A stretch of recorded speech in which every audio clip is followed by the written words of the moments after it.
The nation's number one talk station, 99.3 Nigeria, in 6 minutes past the hour. Welcome to the last 1 hour of the show, the Morning Crossfire for today. And as promised, we are going back to our ASUU strike conversation. We've had ASUU on this show, we've had SANU on this show, and these are university unions, taking part in this strike, separate strikes as a matter of fact. But you know what the main conversation has been like in the public space, which is, of course, about ASUU strike. I'm Sheriff Quadry. Welcome to the show. From now to 9 o'clock is going to be, our conversation is going to be based on that development. Feel free to join. If you're a student, I'm particularly interested in how you've spent your time. That you started February 14 when the strike commenced. I'd like to exactly get what you've done with your time within this period of time, because we're not sure when the strike will be over. We're hearing quite a number of things that are playing out. It's been 5 months and 5 days since February 14th that ASUU embarked on the ongoing strike. And you know that Nigerian universities and the public universities have Nigerian students rather in public universities are worried and asking whether, number one, the call on President Muhammadu Buhari to end the industrial action by directing the Minister of Education Adamu to execute the renegotiated agreement, whether this would take effect, or we'll all be hoping that ASUU will sympathize with the people on the prolonged strike, whether ASUU would say, okay, it's taking too long because of students and the university community, let's just end the strike. As President Buhari, lamented in recent statements, saying that truly enough is enough for keeping students at home. Don't hurt the next generation, for goodness sake. That's me quoting President Muhammadu Buhari. I'd like to know if you think it appears as though President Muhammadu Buhari just realized the negative effect of a prolonged strike, because the news that came out this morning seemed to want to be underscoring that he may personally get involved in a negotiation with the trade unions and the universities. Anyways, last week, Monday, 11th of July, President Muhammadu Buhari expressed a fear that these strikes that we always have by the academic side in universities would have negative consequences on families, the education system, the university community, because the economy of the universities and the development of the country as a whole. He expressed this reservation, last week, Monday, 11th of July to be very precise. According to PMB, the strike has taken a toll on the psychology of parents, students, and other stakeholders. Now, ASUU is appealing to Nigerians to ask the president when the president and the government of Nigeria will sign the agreement reached at the just concluded renegotiation meeting, saying enough can't be enough until the president himself does the needful by salvaging the university education in Nigeria. Gbolahan Olojede is here. He's a known public commentator. He joins me in the studio now. Gbolahan, thank you and good morning to you. Yeah, good morning. It's nice to be here on your program. Let's begin with the introduction that I just made, the statement of the president on ASUU strike. When you heard that statement, what crossed your mind? Enough is enough. That he was just saying one of those things he likes to say about literally everything. Comments that has probably no weight behind them and no strong intentions to do anything, really. Until it decides to step into that space and actually do something. Otherwise, those statements don't mean anything. They are not different from statements like we condole with, we will leave no stone unturned, we commiserate with, we sympathize with. They're just statements. You don't think that if he feels responsible, or he feels affected by the strike, or he knows the import of the strike, the effect, the consequence of this prolonged strike? He used to know it. In 2014, one of the commercials for the campaign of the current president in 2014, there was a particular one where he said it was dedicated to ASUU. He said any serious government would not allow the students to stay at home for this long. That any serious government will have taken this much billions and discussed with ASUU and end the strike. That was what he said in 2014. So it is now 2022. He is the one in saddle. Can someone play that same commercial for? As you saw it on YouTube very recently, somebody should play it for him so that he can understand the reason why we need to bring this to an end. I am not underplaying the complexities of the ASUU negotiation. That's not what I'm trying to do. I'm only saying that we've been here over and over again, and that by now we should be able to know how to deal with this thing, and beyond dealing with the immediate part of it, because there's an immediate part. That immediate part is that after a while now, they will sign this agreement and then they will go back to work. But there is never a subsequent part. Because there is never a subsequent part of what they sign now, they will renege on it somewhere along the line. We will be back to this same point. And we'll be back here in a few months' time. Even if it is signed today, 6 months, 8 months, maybe if we're lucky 1 year, we will be back to this same point. What does that make of us? What does that say about us? Going rounding cycles. What does that say about us? It shows that we are not willing to confront some of the issues that are involved. It's a fairly complex process. We're not willing, or we're not able, there's nothing we don't have the capability of confronting those things, at least for now. We do have the capabilities, and that's why I said it's a fairly complex space. Okay. We've been striking if striking is the right word to use, in that sector for at least 35 years. It's not as if certain gains have not been made. Certain gains have been made. But some of the gains that were even made have been rubbished along the line. And that is, you see, at the heart of this problem is the fact that the funding model has not been working. It has collapsed for a long time. There was an attempt to rebuild that along the line, the 2011 TED Fund Act, which repealed the Education Tax Act and then replaced it with TED Fund, was part of the success of all these issues, to find a functional model to finance education, especially tertiary education. But apparently that has also might have been hijacked along the way.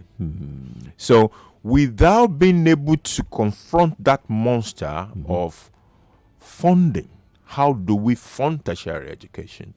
We will be in this cycle forever. You know, I've heard this argument before, and I was talking to a very respected professor the other day, and we went back and forth on the funding model and everything. And I asked him, I said, look, Prof, if we're not so sure about the model to use in funding, can we copy some model that we can adopt into our system? And if it's working, especially, we don't have to go to Europe or America to go and copy their model, because we don't have to. I mean, we have neighboring countries, that we can copy their models, to fund, to use in public universities. And he gave me, let me hear, what's your thought on that? I mean, if we're confused as to what model to use. Yeah, it's part of the work that I don't think we're willing to put in. Part of the work is to actually look at various working models across several jurisdictions and see what we can take and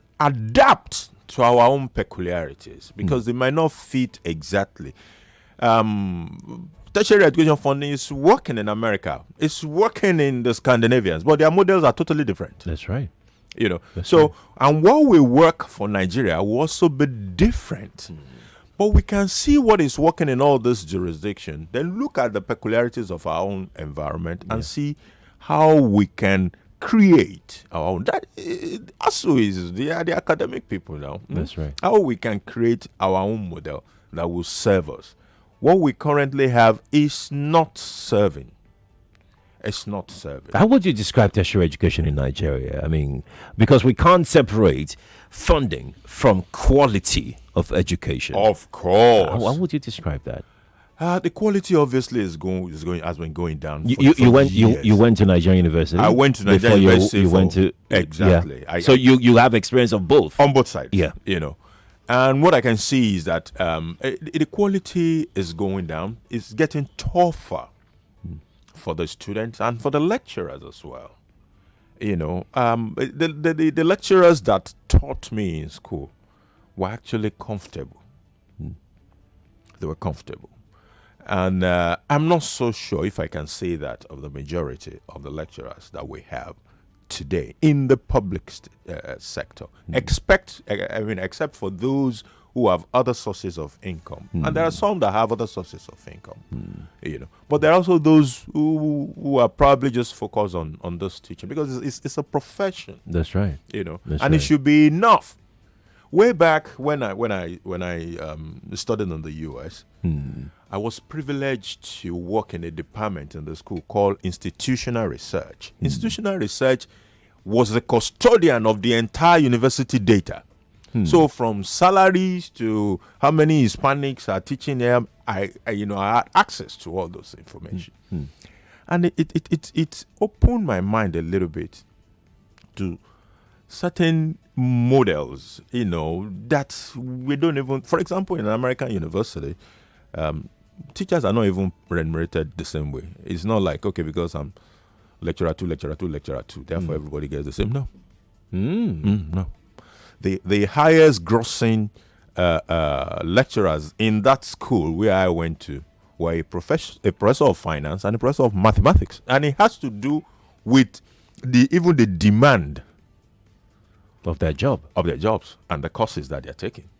You see, societies need to define the kind of skills that they need and the kind of skills that they will be needing. And it also forms part of the input into curriculum development, into the training of the teachers and all of those. It's not just a bush, a wilderness where everything goes. That is not how university educations are pushed. So it's a fairly complex place. Let me go to what ASUU said to Mr. President when Mr. President says enough is enough and all of that. ASUU said, for the records, Mr. President, enough will not be enough in the struggle of reposition. In the struggle to reposition the public university education in Nigeria under this present administration and beyond, as long as the Nigerian public universities are reduced to glorified secondary schools for the production of poor quality and globally uncompetitive, rejected, and unemployable graduates. Oh my God. This is why I asked you the question earlier about the quality of education. The lecturers themselves, they know. They have admitted that our graduates are poor quality. They are globally uncompetitive. They are rejected. They are unemployable. My goodness me, Gbolahan. Let me share with you a couple of very sad experiences I had with some of the academics in our environment. I won't mention names of particular schools. We had a transaction with a particular teaching hospital, and the HOD of radiology of that place, who also was a student in that same place some years ago. He said when he was a student, there were 13 equipment rooms, and that all the 13 had the equipment necessary for the kind of training that they need to give the students. 13 years ago. That was several years ago. There were 13 equipment rooms, and they all had the right equipment. Computer tomography, scanners, everything that you need to teach the student. As at that day that we were speaking, only 2 of those rooms had the right equipment. So he said now we teach people without the equipment. So these people will graduate, they have never been on those particular equipment before. And I doesn't know what the quality of what those kind of graduates are going to be. Another one was even more scary. He said he had gone to watch his student or people under him doing certain procedures. And when he got there, he saw what they were doing. He was very scared. And he was very scared because even what they were doing had to do with lives as well. So we sit across tables and interview people. And you're wondering what exactly is going on in this space. It is very, very bad. It is also fast becoming what we have in the case of, say, the Nigerian police.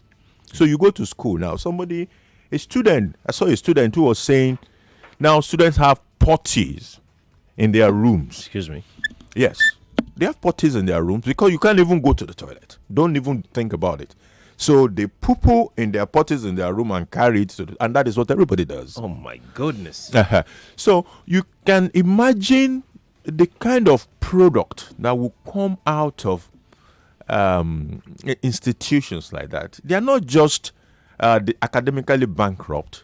There's also a psychological debasement, sort of, that has happened to those kind of students. So our tertiary institutions not only deprive them academically, also deprive them mentally, psychologically. Mentally, the classrooms are horrible. The teaching environment is. There are leaking roofs. I've gone to a theater in a university before where there were buckets, there were bowls. There were bowls. This is a university. So it's a very serious matter. And come to think of it, government will tell you today, and which is real, this 2022 education budget is the fattest ever. 1.2 trillion is the budget of Nigeria for education this year. That's right. And it's the fattest ever. But does it go round? Is it enough for the problem we need to solve? Are we even solving the right problems in the first instance? Because starting from the teachers to the curriculum to the education infrastructure, there are issues, major issues that are out there. Coming to the involvement of other parts of the society in the funding from the corporate societies to, apart from budgetary provision and say dedicated taxes like debt fund, there are other parties, the alumni, the corporate organizations, individuals, the endowment funds, all those things. I know we're doing them to a certain level, but they are not particularly well structured for most of the universities. When we return, we'll talk some more about some allegations that I don't know how to put this, but I'm going to be very mild, as mildly as possible. Let me put it this way. That the university lecturers are only fighting for their pockets and not for the interest of the university environment itself. I mean, I hear that almost every time as a strike comes up, and the university lecturers are always saying that, look, go around the universities yourself and assess what is on the ground, because it's part of what they are also, fighting for. And of course, another area we'll look at is, should the universities be self-funding in Nigeria? What do we need to do to get to that point? Lagos, stay here with us. We'll be back. This is an infomercial.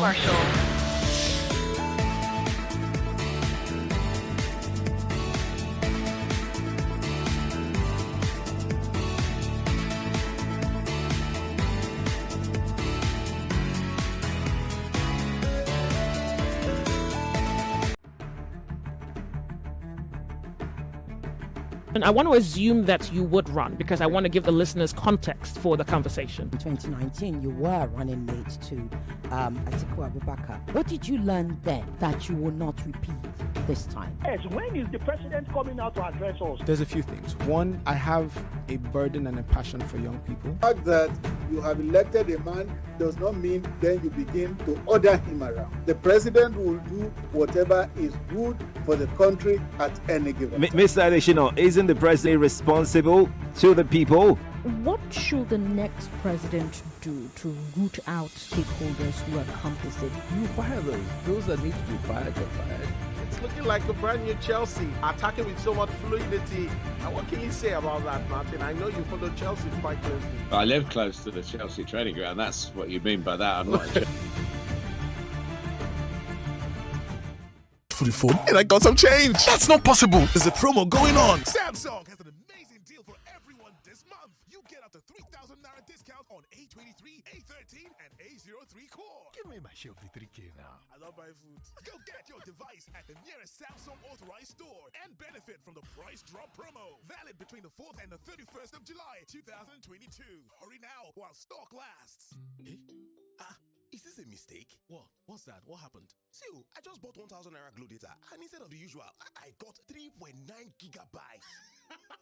Guy, I swear, that's how I saw it too. I bought 2,000 naira data yesterday, and I got a whopping 9.2 gigabytes. Wow! Glow data is just always bigger. Yep, and always better. I swear down. Babe, why are you removing your SIM? I'm leaving this network and getting a Glow SIM immediately. And I'm not giving you my new number. You're on probation. Why didn't you tell me about these new Glow data plans? Glow new data plans. Always bigger, always better. Babe, sorry now. Yes, get a Glow SIM card today and enjoy bigger, better data on the Glow network. Just dial *777# and choose your plan. And if you link your NIN to your Glow line, up to free 20,000 naira bonus awaits you. Glow Unlimited.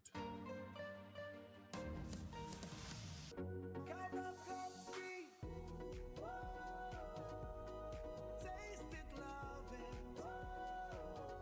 It's a beautiful day. You better taste it, love it. Enjoy the creamy coffee taste of Cowbell coffee. Round the clock, it's really delicious. Taste it and you will love it. Cowbell coffee.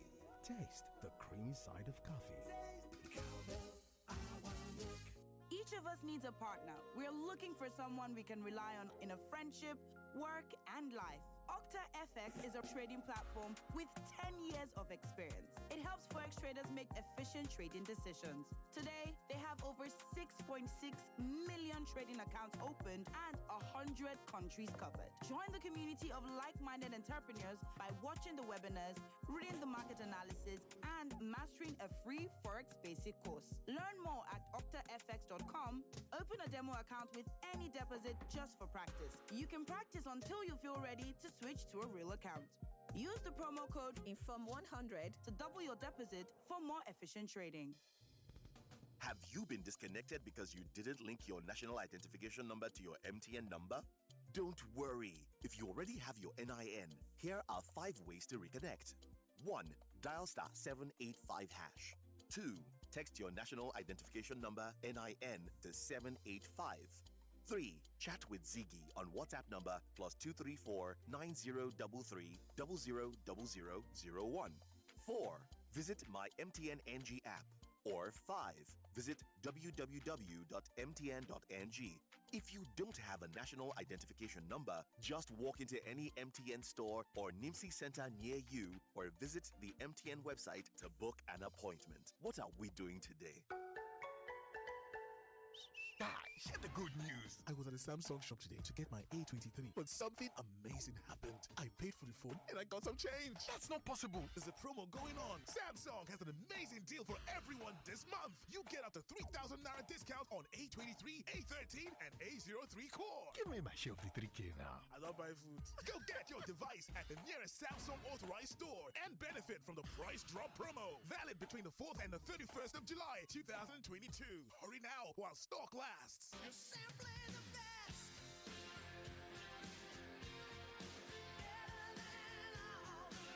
Are you tired of wondering when is the right time to enter and exit a position? How do you manage your risk exposure? Do you know how to recognize a trend? Learn this and so much more from a foreign industry veteran and leading expert in the field right here in Nigeria. NAGA's Director of Education, Mr. Andreas Kalasinos, is delivering a free seminar in Lagos at 10 a.m. on the 23rd of July, 2022 at City Heights Hotel, number 6 Sheraton Okwebi Link Road, Ikeja, Lagos. Best part, you you can take part in a draw and become one of the 10 lucky winners who will win $100 each, credited to their accounts as soon as they pass KYC. To reserve your seat, simply text yes to 0809 333 3384. That is 0809 333 3384. The Alpha Trading Strategy. Learn to trade the Alpha way.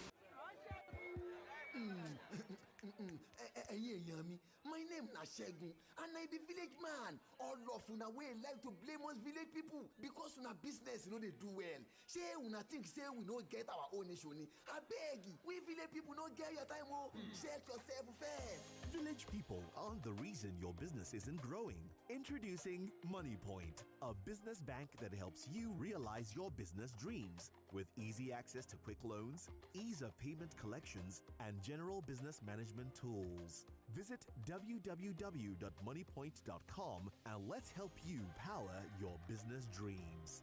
Money Point, powering dreams. You are listening to your number one station for talk. Your number one station for talk. 99.3 Nigeria Info. Let's talk.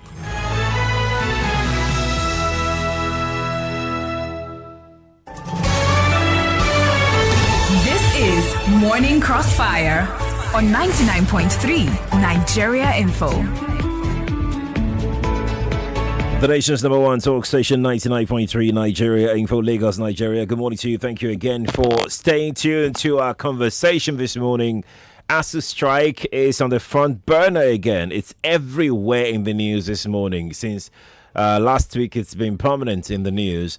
And like we said, we would be, of course, talking about this issue as long as we can.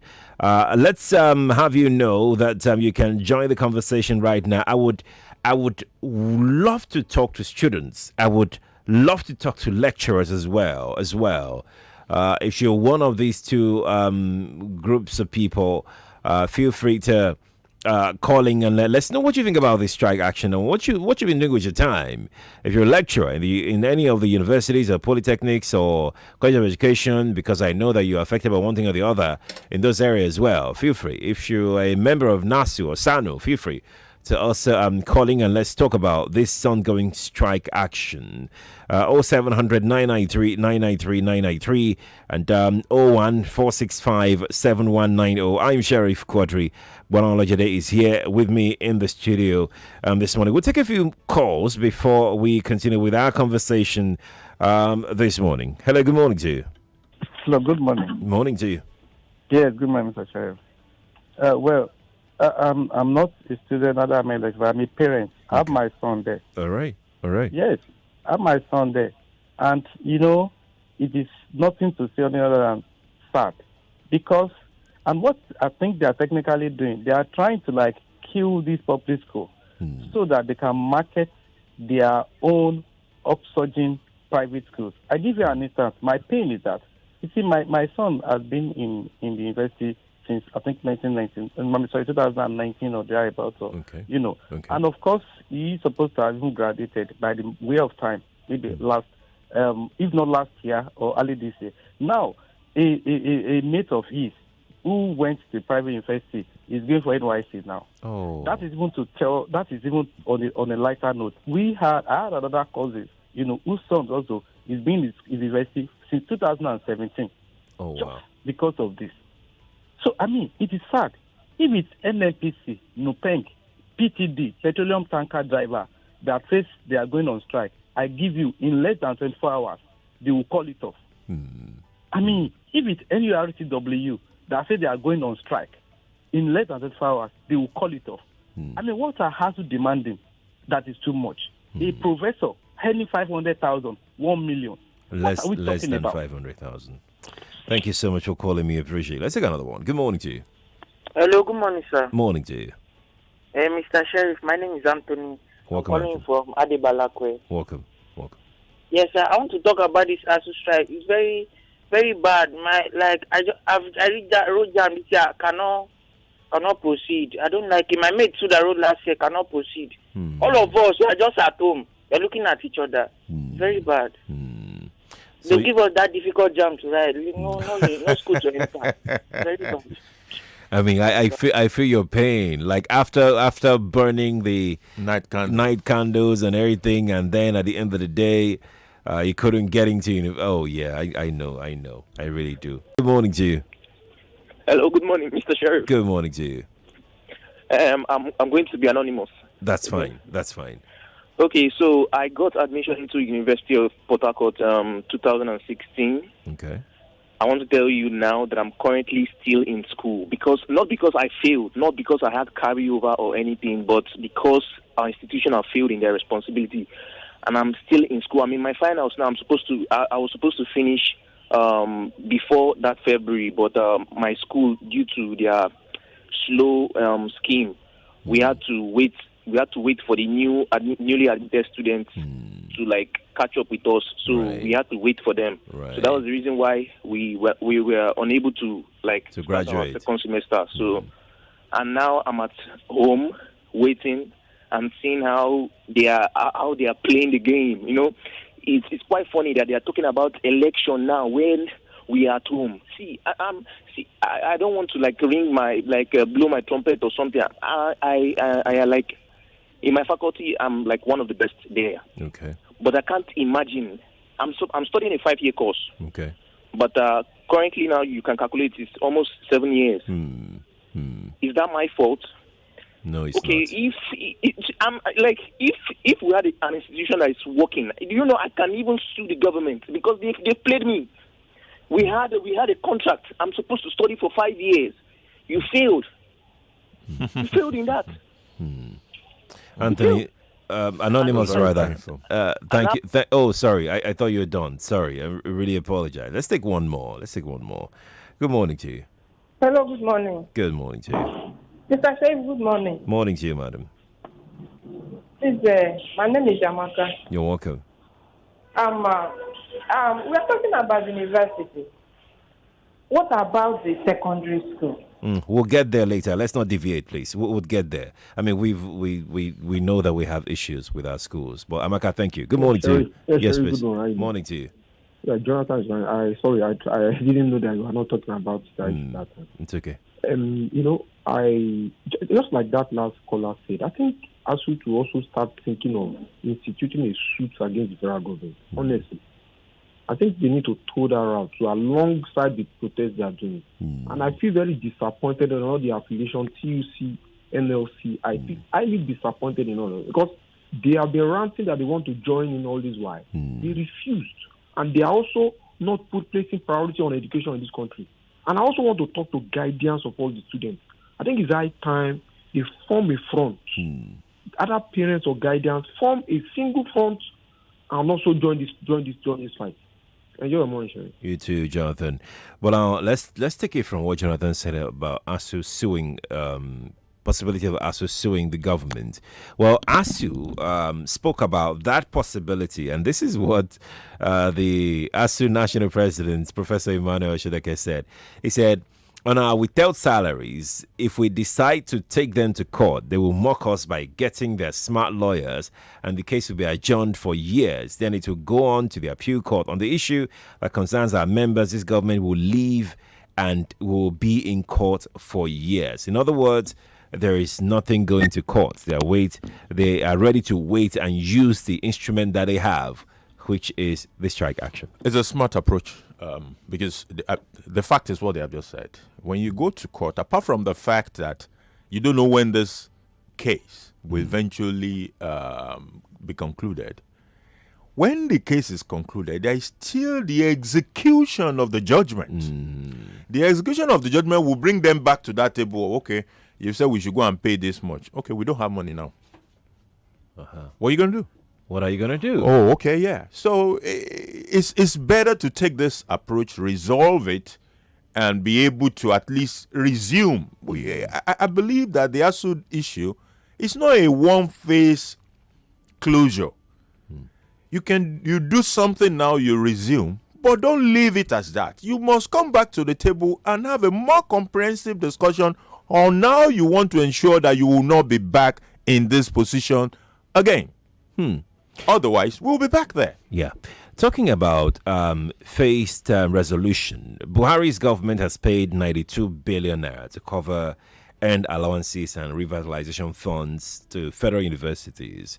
The federal government had agreed to inject about 1.3 trillion for the revitalization of public universities, like building new hostels, faculties, building infrastructure generally, and making sure that universities function the way universities should function. 1.3 trillion budgeted for it. This was to come in 6 tranches, though, starting from 2013. So the government at the time released the first tranche of 200 billion in 2013, but they failed to release 220 billion each year for the 5 subsequent years as agreed in that agreement. So part of the factor surrounding the strike is that largely it revolves around the failure of the government to meet up with the renegotiated 2009 agreement it reached with ASUU. On the funding part, Gbolahan, should our universities be self-sustaining, self-funded, and if we have to go that route, what are those steps that we need to take? When it comes to funding, we have to be very careful about all this agreement. Any funding that is to be made via budgetary provision is subject to that budget in itself. That's true. So if the budget is not enough to accommodate it, or if my priorities change, there will be issues. So you 2013, which is part of what the government is also latching in on, but you negotiated with a different government too, not me. Now, as I am looking at my own numbers, I can't afford that thing that let's renegotiate. Let's renegotiate. That is part of the problem. Now you talk about self-sustaining. Yes, self-sustenance is at the heart of what will stabilize this issue. So how do we get to self-sustaining? There is a budgetary provision which will always be up and down based on the budget of the government. There is things like that are more stable, like the TET fund. We must begin to ask questions: what happened to the TET fund? The universities are also represented on the board of the TET fund. Is TET fund still functioning as it's supposed to be functioning, or has it been hijacked? If it has been hijacked, can we take it back for the purpose for which it was designed? Now, budgetary provision plus things like dedicated fund like TET fund will provide certain level of stability. But beyond that, we now need to look at all the other dimensions. Right. Number one, you look at things like the alumni. If you take, according to Unilag now, that they said they have close to 60,000 students. It means that the university that was, let's take the first set of universities. They are at least 50. Some of them are about 60 years old today. So those universities that are about 60 years old will have nothing less than 100,000 alumni members. Some of these alumni members are looking around for where to put money. People who want to give back. Some universities are already doing this. They are enclosed, they have fairly strong alumni, whatever. But then, it is still not as well structured as it's supposed to be.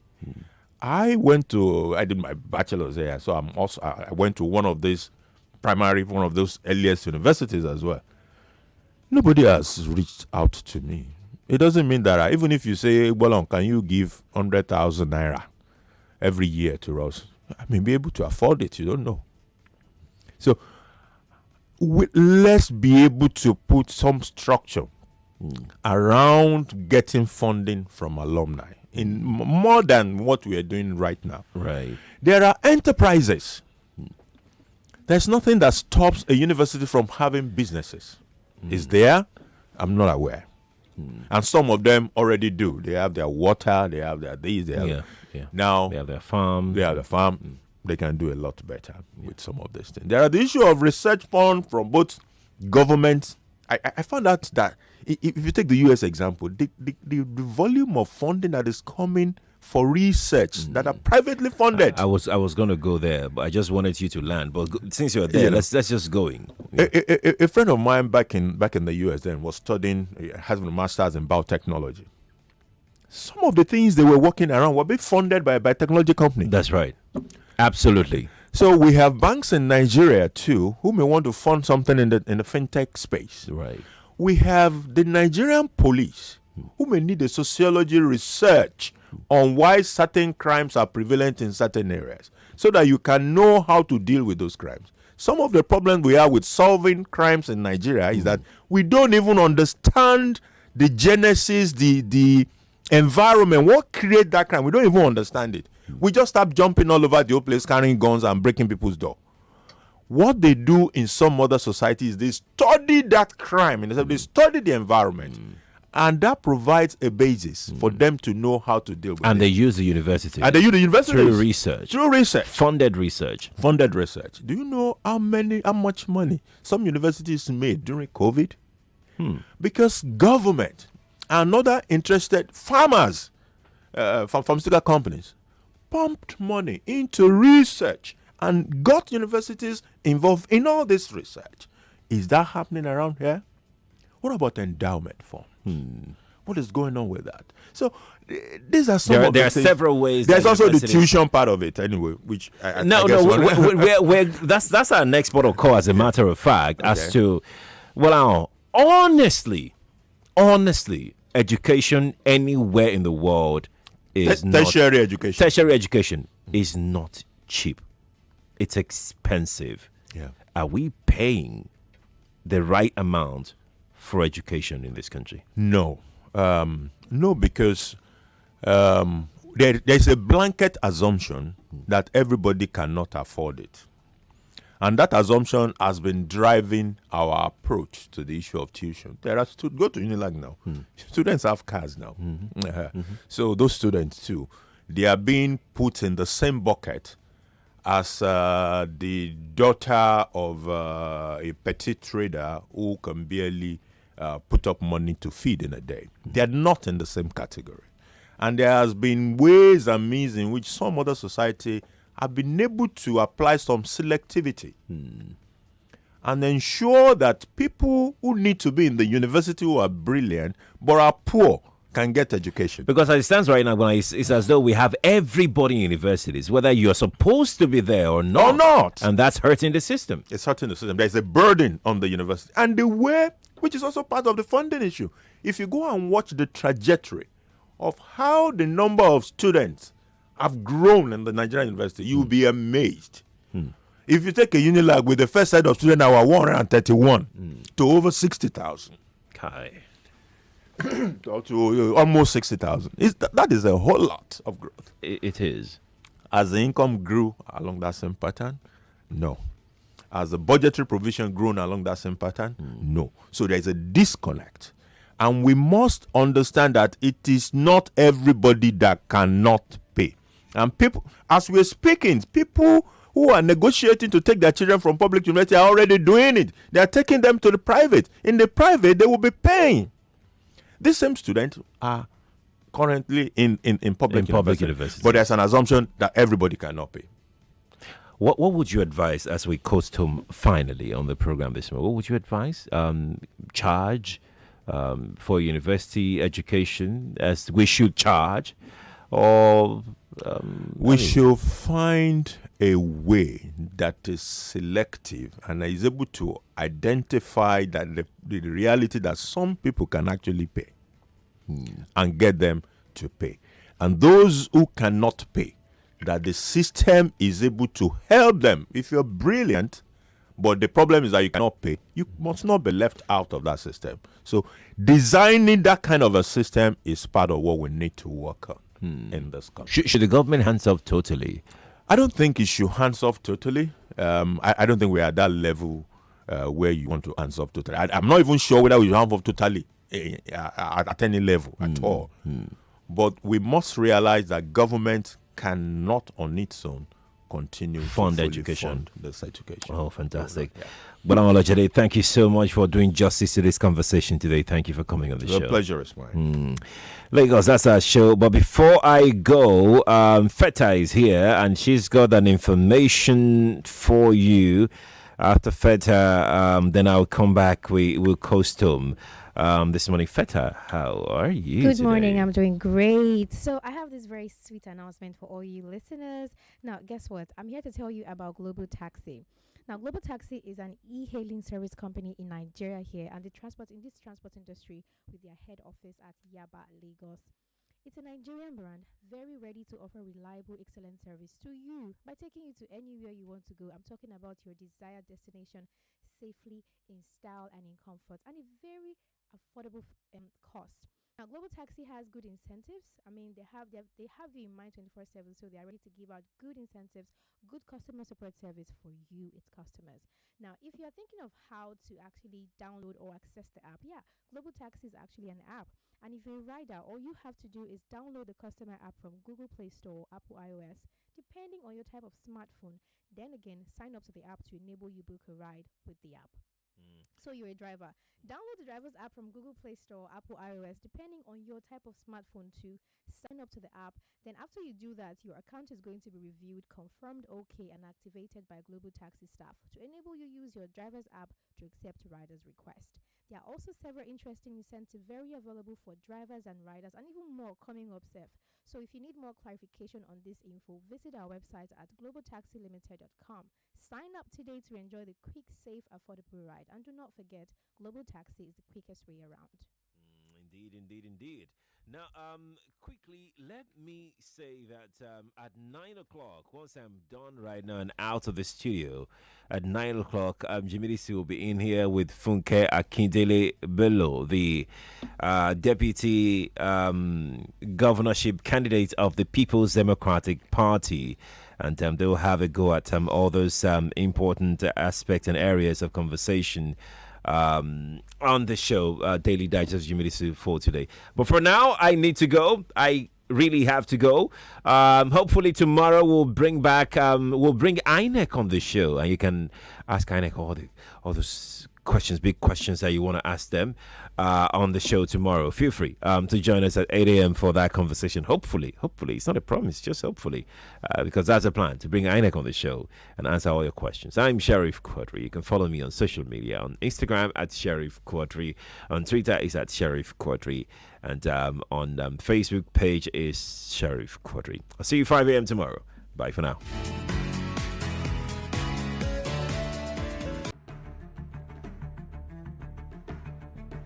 And I want to assume that you would run because I want to give the listeners context for the conversation. In 2019, you were running mate to Atiku Abubakar. What did you learn then that you will not repeat this time? Yes, when is the president coming out to address us? There's a few things. One, I have a burden and a passion for young people. The fact that you have elected a man does not mean then you begin to order him around. The president will do whatever is good for the country at any given time. Mr. Adeshino, isn't the president responsible to the people? What should the next president do to root out stakeholders who are complicit? You fire those that need to be fired are fired. It's looking like the brand new Chelsea, attacking with so much fluidity. And what can you say about that, Martin? I know you follow Chelsea quite closely. I live close to the Chelsea training ground. That's what you mean by that. I'm not.